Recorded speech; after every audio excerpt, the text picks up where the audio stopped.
హైదరాబాద్ లో ఓ తాగుబోతు వీరంగం సృష్టించాడు. పీకల దాకా తాగి ఏం చేస్తున్నాడో అర్థం కాక ఏకంగా రోడ్డుపై వెళ్తున్న పోలీస్ వాహనాన్ని ఆపాడు. అంతేకాదు ఆ కారుకు అడ్డంగా నిలిచి పోలీసులపై రాళ్లతో దాడి చేయబోయాడు. ఇదంతా గమనించిన కొందరు వ్యక్తులు సెల్ ఫోన్లో వీడియో తీసుకున్నారు. ఇదే వీడియోను సామాజిక మాధ్యమాల్లో పోస్ట్ చేయడంతో వైరల్ గా మారుతోంది. ఇంతకు ఈ ఘటన ఎక్కడ జరిగింది, అసలేం జరిగిందో ఇప్పుడు తెలుసుకుందాం.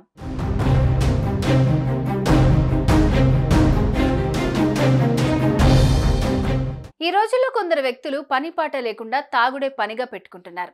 రాత్రి పగలు తేడా లేకుండా ఫుల్లుగా తాగి కట్టుకున్న భార్యని పిల్లల్ని వేధిస్తూ దారుణాలకు పాల్పడుతున్నారు.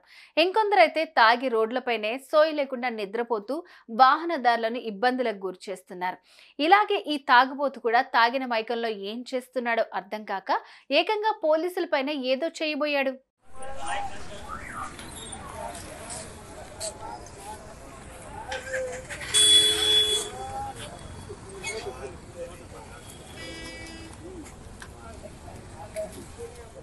ఇక విషయానికి వస్తే నగరంలోని పాత బస్తీ చార్మినార్ బస్ డిపో వద్ద తాగుబోతూ హల్చల్ చేశాడు.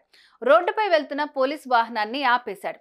అంతేకాదు వారి కారుకు అడ్డంగా నిలిచి వారిని బండబూతులు తిట్టాడు. ఇంతటితో సరిపెట్టాడా అంటే అది లేదు. రాళ్లతో కారులో ఉన్న కానిస్టేబుల్ పై దాడికి యత్నించాడు. ఇదంతా గమనించిన కొందరు వ్యక్తులు సెల్ ఫోన్లో వీడియో తీసుకున్నారు.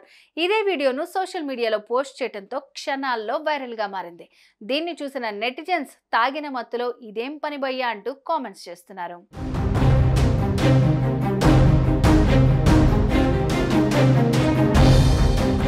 చూసారుగా తాగుబోతు ఎలా ప్రవర్తించాడు. కేవలం ఈ వ్యక్తి మాత్రమే కాదు, ఇలా ఎంతో మంది తాగిన మైకల్లో ఏం చేస్తున్నారో అర్థం కాక మహిళలతో అసభ్యంగా ప్రవర్తించడం, లేదంటే రోడ్లపై వెళ్లే వారిని భయాందోళనకు గురి చేస్తూ ఉంటారు. ఇలాంటి వారి పట్ల జాగ్రత్తగా ఉండడం ఉత్తమం. సుమన్ టీవీలో మీ పర్సనల్ అండ్ బిజినెస్ ప్రమోషన్స్ కోసం కింది నెంబర్కి కాంటాక్ట్ చేయండి.